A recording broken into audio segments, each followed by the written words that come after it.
Bonjour Loïc Etienne, vous êtes l'auteur d'un roman d'amour, Es-tu celle que j'aimais, aux éditions Prisma. Est-ce que vous pourriez nous résumer en quelques mots l'histoire que vous racontez? Alors l'histoire en quelques mots, c'est l'histoire d'un médecin qui se rend à sa garde à l'hôpital et qui est coincé dans un embouteillage au moment de la canicule de 2003. Et au milieu de cet embouteillage, il va voir passer une femme et il va avoir la certitude que cette femme qui disparaît au coin de la rue, c'est sa propre femme avec 25 ans de moins. Alors évidemment, c'est très déstabilisant parce que il essaye de la rattraper, il n'y arrive pas bien entendu, et cette femme reviendra à différents moments du livre, et bien sûr il va se demander qui est-elle, et est-ce qu'elle est celle qu'il aime, celle qu'il aimait.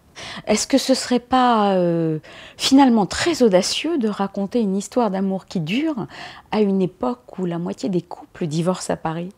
Je ne sais pas si c'est audacieux, mais en tout cas, tant qu'il y aura des hommes et qu'il y aura des femmes, il y aura des romans d'amour, de toute façon. Et la singularité de cette histoire, c'est que mon personnage va se trouver confronté au même moment de sa vie à ces trois phases de l'amour qui sont le temps de la passion, bouleversant, extraordinaire, parfois avec beaucoup de souffrance. Le deuxième temps qui est le temps de l'amour beaucoup plus, qui est passé au laminoir du quotidien, mais qui est plus fort finalement, plus solide. Puis la dernière phase de l'amour, c'est celui que l'on vit quand on a passé 25 ans ou 30 ans avec la même personne. C'est justement cet amour plus doux, plus fait de complicité, de tendresse. Et pour revenir à votre question, si autant de couples divorcent à notre époque, je pense que c'est parce qu'ils ne sont pas parvenus à faire le deuil de cette phase extraordinaire qui est la phase de la passion. Et ils ont envie de revivre ça, mais évidemment, la vie est passée et c'est pas possible.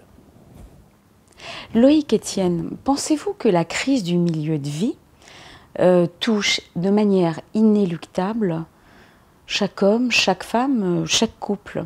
Je crois qu'il y a toujours un moment au cours de la vie, pour tout homme ou pour toute femme, où on a tendance à jeter un regard sur son passé avec plus ou moins de complaisance, de critique.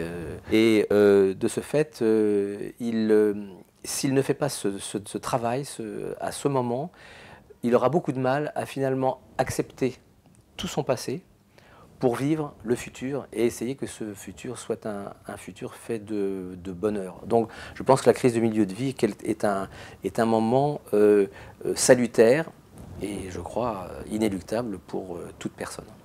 Vous plantez le décor de manière assez spectaculaire au temps de la canicule. Il y a des morts dans les couloirs, des gens qui agonisent. Et il y a ce médecin qui, en même temps, est extrêmement amoureux. Pourquoi avoir choisi ce contraste?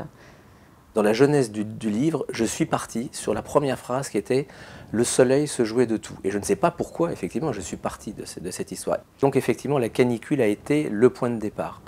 Et mes personnages vont se trouver confrontés à cette période stupéfiante et vont vivre, de ce fait, une aventure assez extraordinaire. Je crois que la canicule donne un éclairage étrange.